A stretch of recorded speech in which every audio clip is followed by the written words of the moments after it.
They just came here because it's an easy lifestyle, a comfortable lifestyle. Affordable. Affordable lifestyle, absolutely. At least it was affordable when Bob Biesecker moved into Douglas Village in Berks County a few years ago.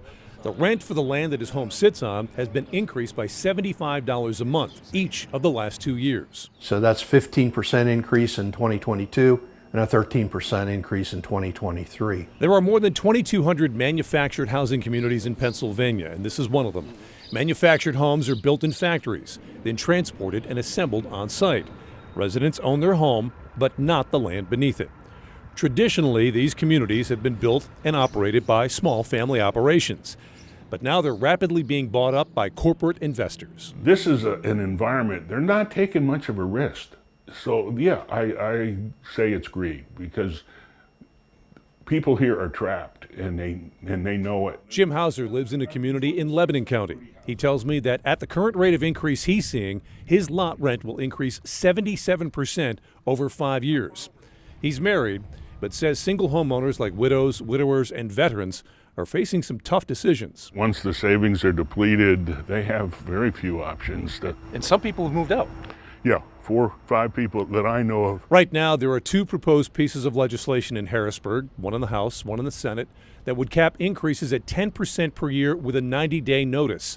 Senator Judy Schwank of Berks County sponsored the Senate bill. It caps the rent at a level that does not exceed the consumer price index from the previous tax year. The Pennsylvania Manufactured Housing Association tells News 8 that legislation passed in 2010 already limits rental increases on manufactured home lots to no more than once a year, but it does not limit the dollar amount.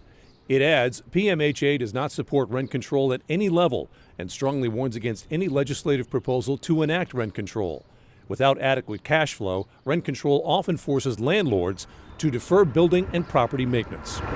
More than 24 manufactured home communities across the state have now formed a coalition to push this legislation and their cause. Why would elected representatives not move bills that do nothing but to benefit elderly, disabled, veterans?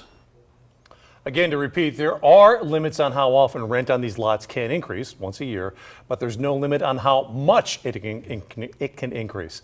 There have been many attempts going back decades now to put rent caps in place for property lots and apartments in Pennsylvania, but Pennsylvania still does not have statewide rent control laws. So this could be an uphill battle for the folks living in these manufactured home communities, but they say they're going to fight it nonetheless. Well, it impacts so many people that you'd like to see them at least have a leg to stand on. I think there's 1.5 million people living in these kind of communities, manufactured home communities across the state. Yeah, big group.